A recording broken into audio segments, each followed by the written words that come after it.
Assalamu alaikum wa rahmatullahi wa barakatuh.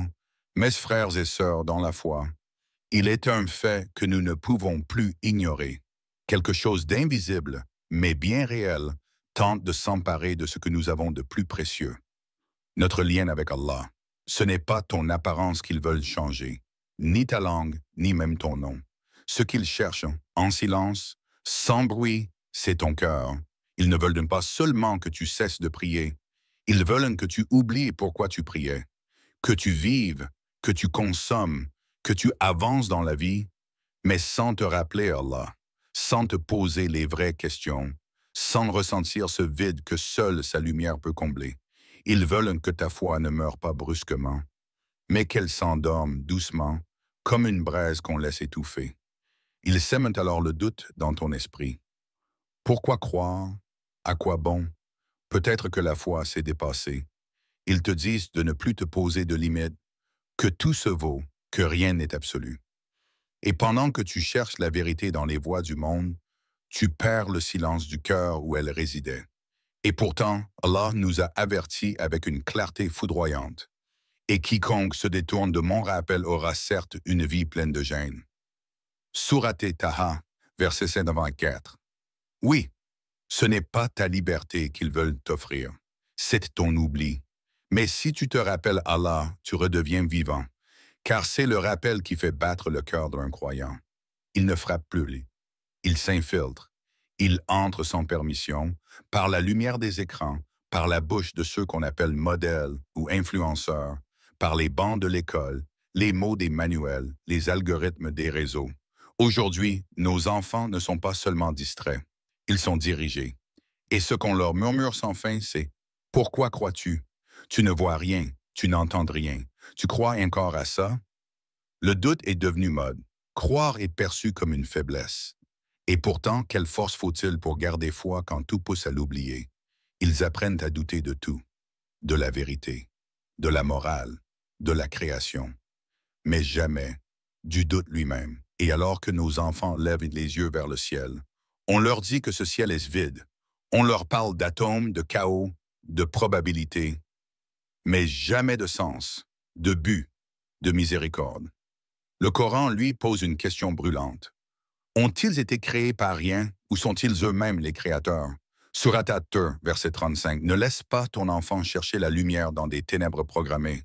Montre-lui le chemin du rappel, la beauté de la création, la sagesse du tawhid. Car si nous ne les guidons pas, d'autres le feront, et souvent vers l'oubli. Il fut un temps où prier était noble, où la barbe était un signe d'honneur, où le voile d'une femme témoignait d'un cœur qui avait choisi Allah avant le monde. Mais aujourd'hui, un père baisse les yeux quand son fils parle de foi. Une mère détourne sa fille du hijab, non par haine, mais par peur. Peur du regard, peur des mots, peur d'être jugée par ceux qui ont oublié Dieu. Ce qui était jadis la lumière du foyer est devenu une gêne sociale. La foi dérange non pas parce qu'elle fait du mal, mais parce qu'elle rappelle un bien que beaucoup vont délaisser. Alors on commence à murmurer. Ne sois pas trop religieux, tu es jeune. Vis ta vie. Mais qu'est-ce qu'une vie sans Allah si ce n'est une errance maquillée en liberté? On a inversé les repères.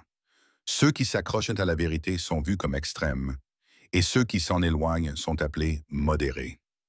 Pourtant, la parole divine éclaire cette confusion. Et qui est meilleur en religion que celui qui soumet à Allah son être tout en étant bienfaisant? Sourate An-Nisa, verset 125.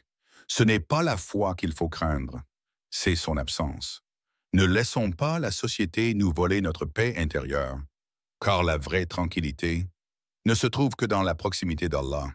Ils nous ont volé des mots qui avaient un goût sacré.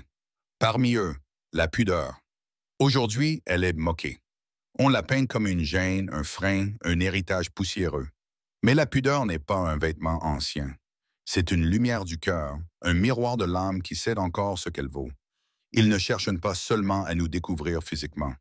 Ils veulent qu'on se déshabille de notre dignité, qu'on se détache de ce regard intérieur qui distingue le pur du vulgaire. On veut effacer les frontières du masculin et du féminin, remplacer la noblesse par la confusion, et offrir en sacrifice notre responsabilité devant Allah au nom d'une liberté qui ne rend personne plus libre, mais simplement plus vide. Pourtant, celui qui aime Allah sait que la pudeur est un rempart, un bijou discret qui protège le cœur des regards et l'âme des blessures de l'excès. Le prophète nous a légué cette vérité intemporelle. La pudeur ne produit que du bien. Hadith authentique. Ne rougis pas d'être pudique, rougis plutôt de t'en être éloigné, car la pudeur n'est pas faiblesse.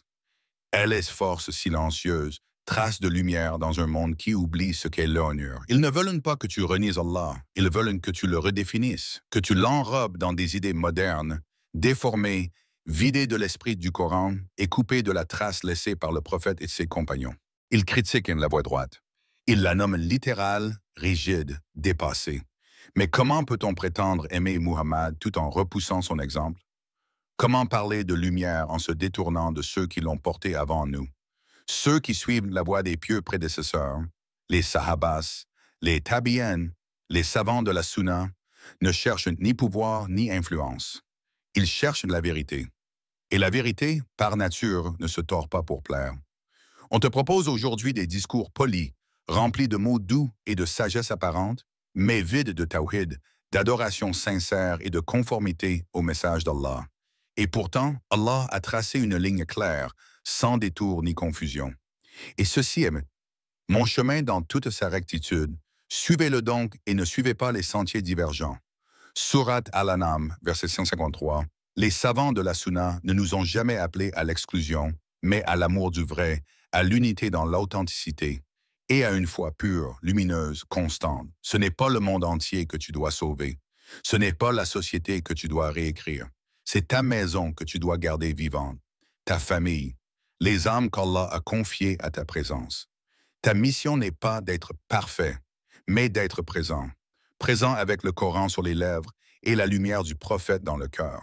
Enseigne-leur les mots d'Allah, pas seulement par des versets récités, mais par ton comportement, ta douceur, ta patience. Raconte-leur la vie du prophète, pas comme une vieille histoire, mais comme une boussole vivante qui les aidera à marcher droit dans un monde tordu. Transmets-leur l'amour du tawhid, cette certitude qu'Allah est un, qu'il voit, qu'il entend, qu'il guide et qu'il ne délaisse jamais celui qui le cherche. Et rappelle-leur le respect dû à ceux qui nous ont précédés, ceux qui ont préservé cette religion avec sincérité et dont la science continue à éclairer nos pas. Car c'est ainsi qu'on construit une forteresse, non de pierre, mais de foi. Et Allah nous commande avec force. Ô vous qui avez cru, préservez vos personnes et vos familles d'un feu.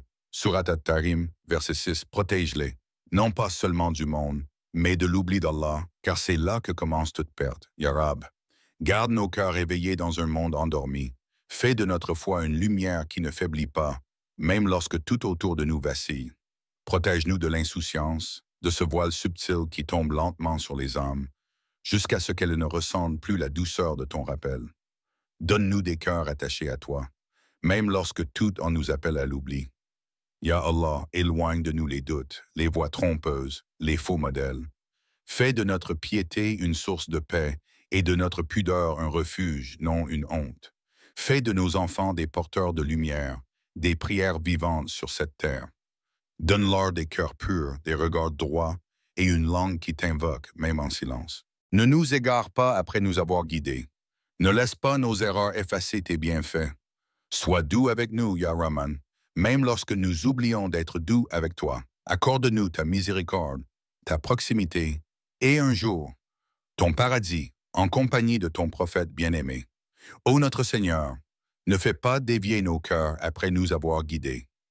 Surat Al-Imran, Amin, Amin, Amin.